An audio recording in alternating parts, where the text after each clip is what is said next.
This program is brought to you by Ignite TV. Now you're in command. Visit Rogers.com for more details.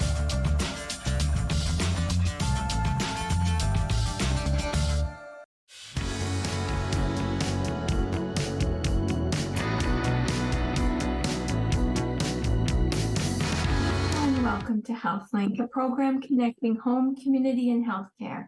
My name is Carol Merton, and today I'm delighted to welcome to the program Peter Reid, who is here to talk to us about Crime Stoppers of Grey and Bruce. Peter is the chair of the Board of Directors for Crime Stoppers of Grey and Bruce. Peter, thank you for joining us today. It's a pleasure to be here. I am so keen to hear more about Crime Stoppers, and certainly I was delighted to read the information about January is Crime Stoppers Month. It really triggered me to say we need to bring Crime Stoppers on the program and learn more about this really important service that Crime Stoppers provides for our community. So where would you like to begin, Peter? Maybe you could tell us how long you've been involved with Crime Stoppers. I started in Crime Stoppers myself back in 2016. I think it was 2016. So I've been in there a few years now. It's a pretty diverse board we have, and they're always interesting to me. A little bit about the program for those who may not be familiar with it. Crime Stoppers is a cooperative partnership between the public, the media, and law enforcement, which provides the community with a means to anonymously assist in solving crime, and it contributes to an improved quality of life. One thing that people are often confused about is that Crime Stoppers is not actually a police program. We are completely separate. We're actually a registered charity. And, we take care of funding, which we're going to touch on later. Sure. And that's, important to stress that when you call Crime Stoppers, you're not calling the police. So we guarantee your anonymity. We have case law backing that up, and we do defend that rigorously when it gets challenged. And it has been challenged a few times over the years. Couple of main reasons that people don't get involved. They've seen something, or they know something's going on. Sometimes they're afraid to get involved. They don't want to call the police directly. They don't want anyone finding out that they're the one that called. And the other reason is that they just can't be bothered. So we try to address both those. The fear aspect is you're completely anonymous. Not even the police know who called. When we our call takers take the calls, they don't record any names. They'll ask the perpetrator's name, but the caller's name they don't get. We don't use call display. If you're putting a tip in through our online or our P3 app, we don't collect IP addresses. So we have no way to come back to you. And even if we're forced to stand up in court and say, who is it? We don't know. Simple as that. We've intentionally made it so we cannot know who it is, and it protects the anonymity of the person. And with all different kinds of crimes, there's different reasons why people may not want their identity known. They may not want to testify in court, which is perfectly valid, and you'd never be asked to testify if you contact Crime Stoppers. Sometimes it's a family member that's either involved with perpetrating the crime, or is a victim of the crime, or you're a neighbor and like elder abuse is a prime example. People see what's going on and they're often, I don't want to, I shouldn't get involved. And, they can get involved anonymously, and, it will definitely benefit people. The apathy aspect of, I just can't be bothered doing it. Heck, we pay you. So you give us a reward or a tip, and it results in a reward, an arrest, you're eligible for a reward. So, if you're not going to do it just because it's the right thing, maybe do it because you can make a few bucks at it too, right? So yeah, and everyone's different. different, and that may appeal to certain people as well, to know that that's a possibility. I was interested to know, and you mentioned it, that call display is not accessed. I could call Crime Stoppers right now, and you're not going to see my number. Exactly. Yeah, Exactly. and that's important in this day and age where people, want to be absolutely secure that their numbers can't be traced. Yeah. Yeah. And with our 800 number, the 1-800-222-TIPS, when you call that number, you can call that number from anywhere in Canada, and Bell Canada routes it to the correct. Okay. Hopefully routes it to the correct Crime Stoppers program. So, based on where you're geographically calling from. But they also have a system in place that automatically strips all the caller information from that call. So even if we had call display, it wouldn't work. Yeah. And we don't, of course, but it's just, there's no thing. And it's the same with, if you use our app, it's called the P3 app to leave us a tip. Again, the IP address is randomized, so we can't see who it is. If we have a court order to divulge it, we can't do it because we don't have the information. Yeah. So it's, so we take the anonymous very seriously. And that's really important. It's probably one of the strengths of Crime Stoppers is that total respect for that privacy of the caller. Is certainly important. So I know you want to talk about the funding part, and I really want to get that out there pretty early in the program. So I'm wondering if you would mind talking about how people who are listening, or people who've maybe been able to benefit from a safety perspective because somebody called in a safety tip, how they could support Crime Stoppers in their work. Perhaps we could talk about that, and then I would like to know a little bit more about the process when you get a tip. Okay. We are a registered charity, which is rather important. And a lot of people assume we're paid by the government or the police services. And historically, for our program, that hasn't been the case. Other Crime Stoppers program will leave a lot more funding from the municipalities and police services than what we do. And I'll kind of point at you with your counselor hat on there and say, remember me next time you see me somewhere. We do have a major fundraising initiative, our golf tournament, and that's been going on for over 30 years now. And it's generally a sellout tournament, and we're always looking for whole sponsors for that, and donations of prizes or what have you. I know this year, I think we're up to, there's 4 hole-in-one prizes. 3 of them are cars, and one of them is, I think it's 20,000 in cash. I'm not positive. So it's great prizes in this tournament. If you go out and you get a hole-in-one, you're coming off good. It's our major fundraiser, and does quite well for us. We also do the car show in Sauble Beach there on Tuesday nights, I believe. Last year we ran 50-50 draws there, and we did well with that. Okay. And the Crime Stoppers car tours, where it's free rolling car shows basically, and then we end up with a static show. I believe it'll be at the Wyerton Airport. Okay. Entrance is free. You can make a donation if you like, and they do quite well for us as well. Anybody can contact us either through the office. We're on CanadaHelps.org. You can go on and leave a donation, and they are anything over $20 gets you a tax receipt. So they're fully tax deductible. Yeah. So you really rely on donations or fundraising. Like you don't have a solid source of dollars coming in through any other way. We get absolutely nothing from the federal government. We get a grant from the provincial government that pays for our after-hours answering service.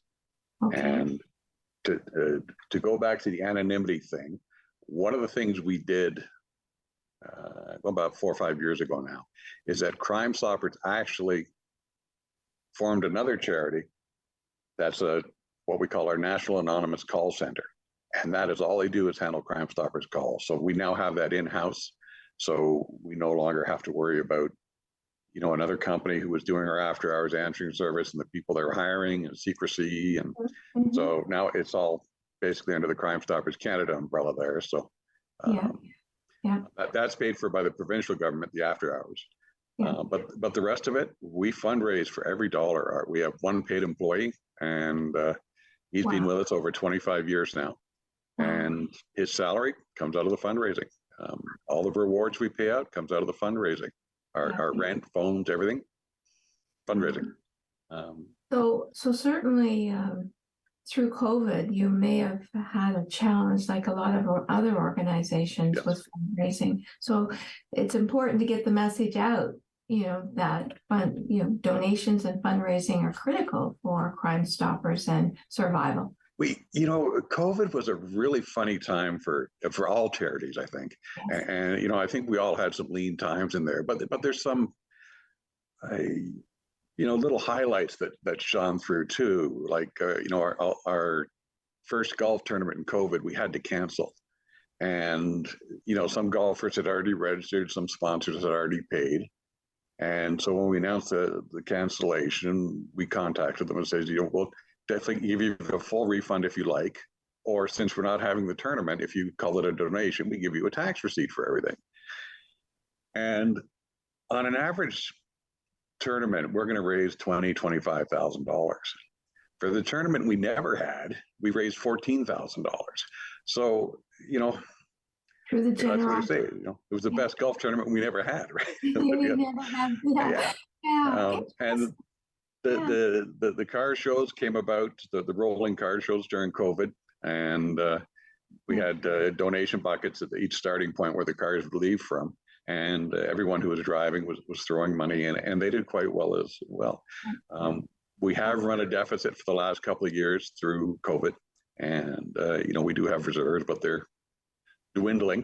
Yes. We're hoping to get a little back to normal this year with some more funding, and we're actually going back and visiting all their municipal councils, police service boards, and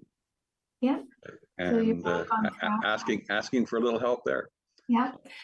Now, and thank you for going into that, because that's important. It's important for our viewing audience to know, and for those who wish to support, it gives them the opportunity through a variety of ways. You have some really important statistics about how effective Crime Stoppers is. So I'm wondering if we could touch on that, because I think that's important for people to realize. Yeah, I'll just give you the last 2 years first, and a couple of key statistics here.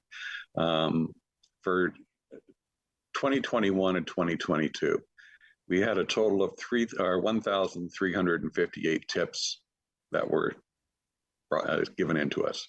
And of that, what we call follow-up tips was just over 4,700. And that resulted in 64 arrests, 42 cases cleared, 281 charges laid, 4 fugitives were apprehended, and just under $9,000 in rewards was paid out.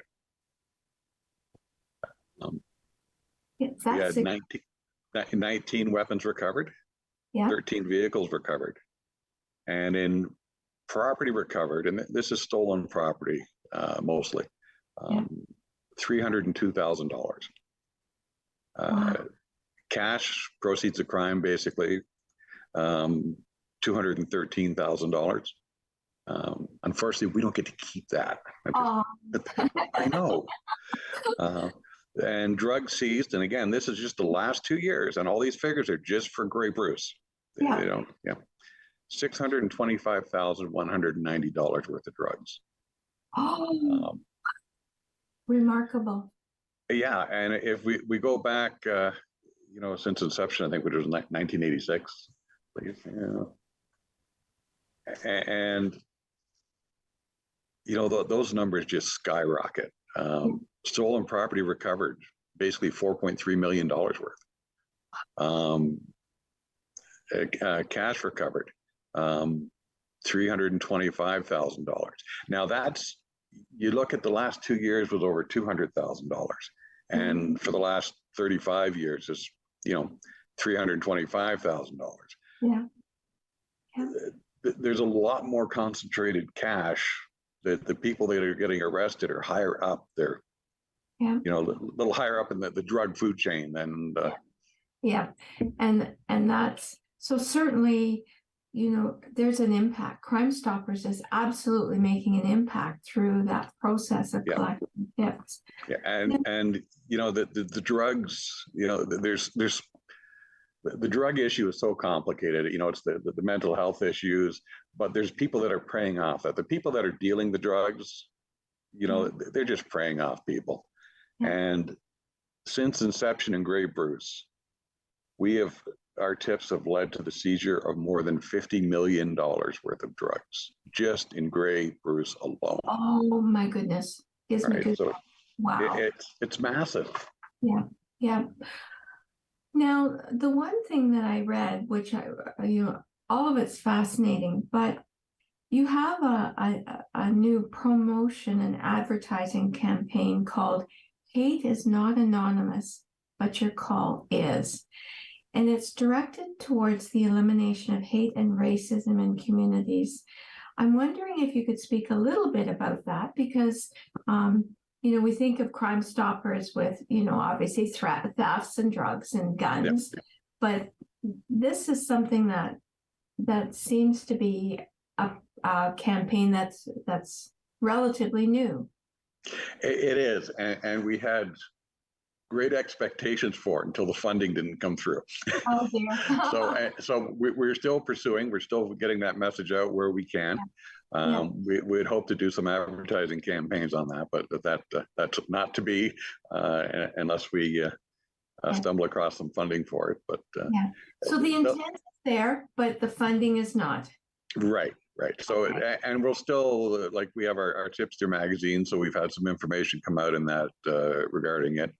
And we're starting to get back into the community events where, we've done different presentations in different places and shown up at like the seniors fairs and things like that.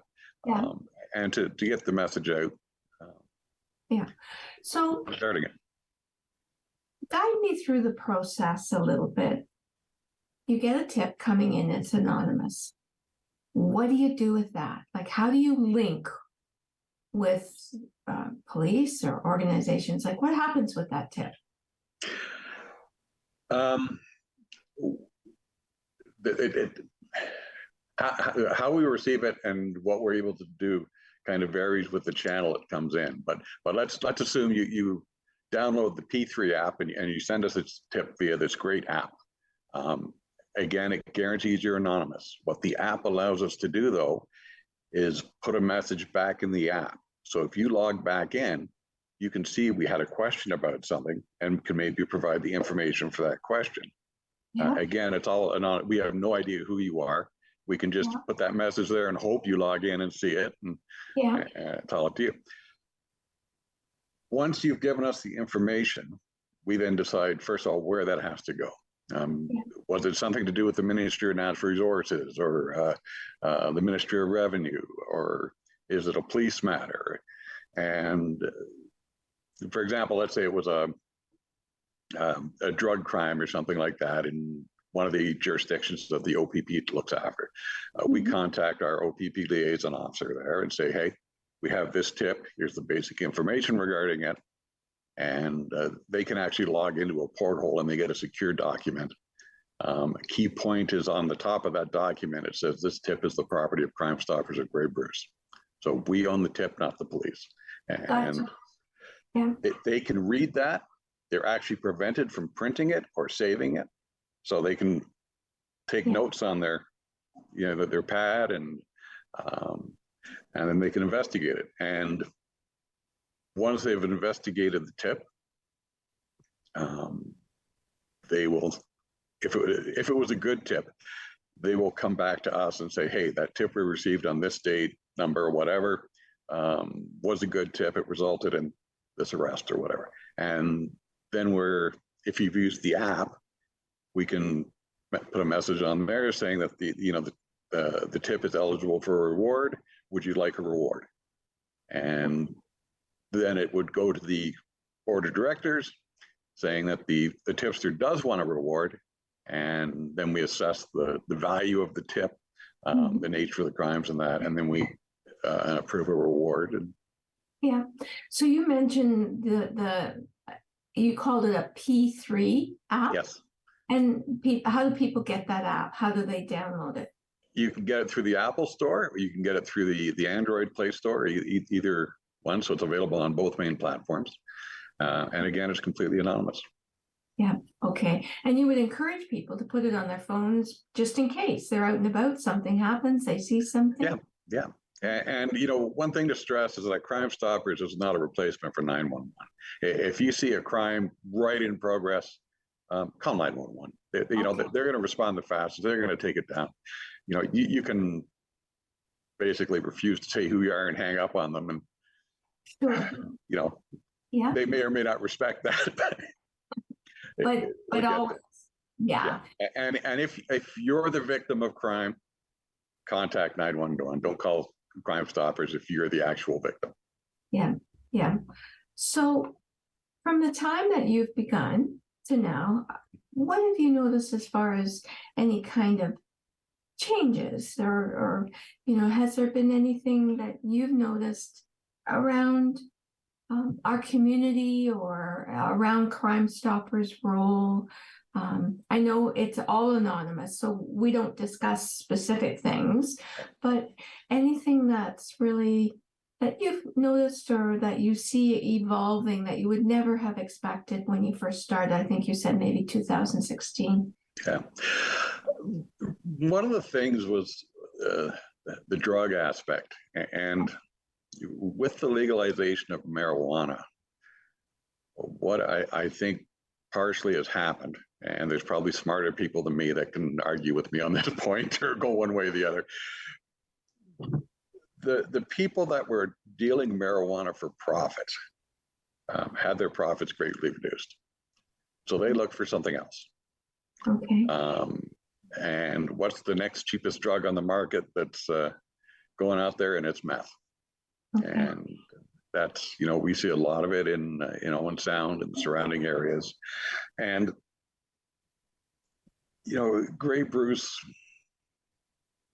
is 17 different municipalities and governments, and different factions work better together than others. There's, I think in the time I've been with Crime Stoppers, I think the communication between the police services has improved. I know when I was first on the board, we had a tip that was coming up for reward, and it was related to drugs. And when we get a tip and it's coming up, we do a search for our system for previous information on that as well, see if there was things. And we had tips on this person going back, I think it was 11 years. But every couple of years, he was moving municipalities.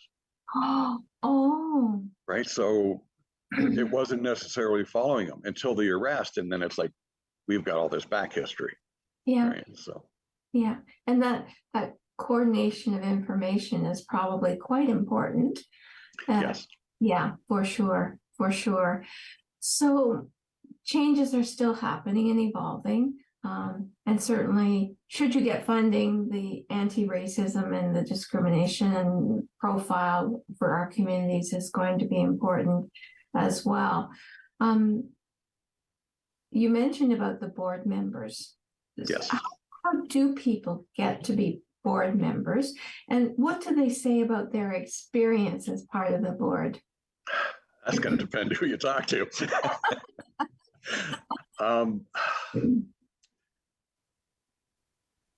To get on the board, basically the first step is to contact our office and say, hey, we're I'm interested in being on the board, and myself or one of the other executive would contact you and have a little chat and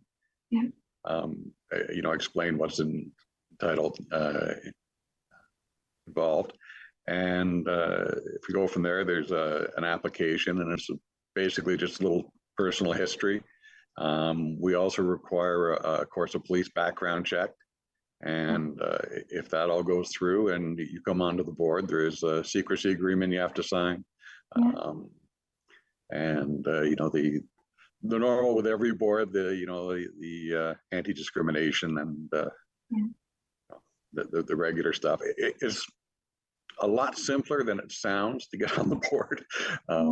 And we are, definitely looking for people right now, especially someone with accounting background. We really need a treasurer.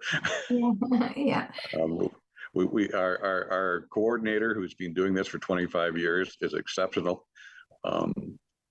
And because he's so good at it, it leaves a lot of volunteer hours from board members. We don't have to keep chasing them and checking up. And we're incurring a little more on our accounting fees than we'd like, and hopefully, a good treasurer on the board would help with that. And so certainly, anyone who had an interest in learning more could connect with you or anyone on Crime Stoppers. Definitely, and as we are a charity, the one hat that every member on our board wears is fundraising. Everybody's in there. So if you're not really comfortable with talking to people about fundraising, maybe not the board for you. But hey. Because you're so reliant on being able to do those resources. We have a couple of minutes left in the program. Is there anything you would like to profile?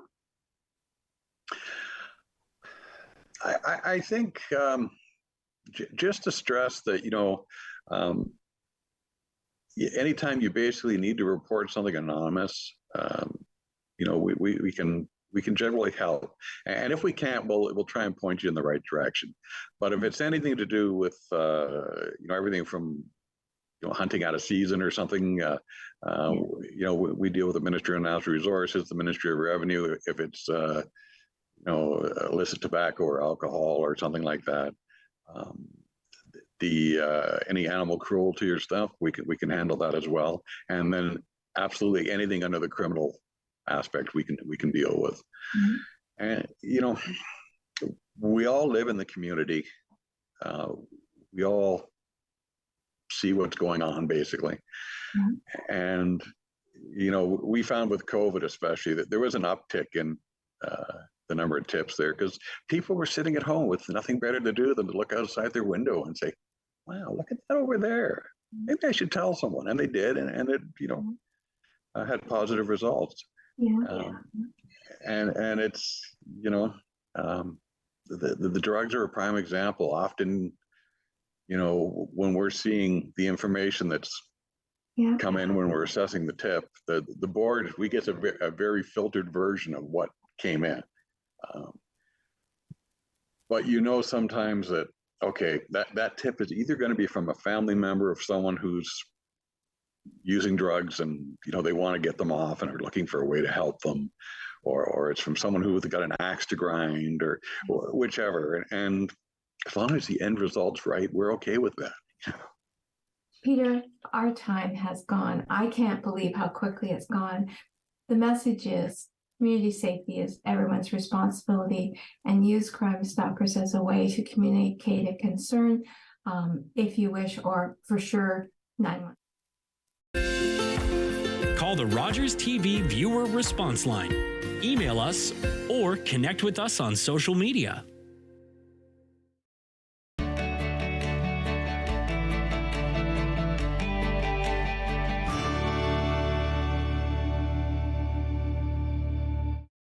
What kind of show do you want to see on Rogers TV? What interests you? Log on to rogerstv.com, fill out a show proposal, and tell us about your segment idea. We want to know what you want to see. Rogers TV, only on Rogers.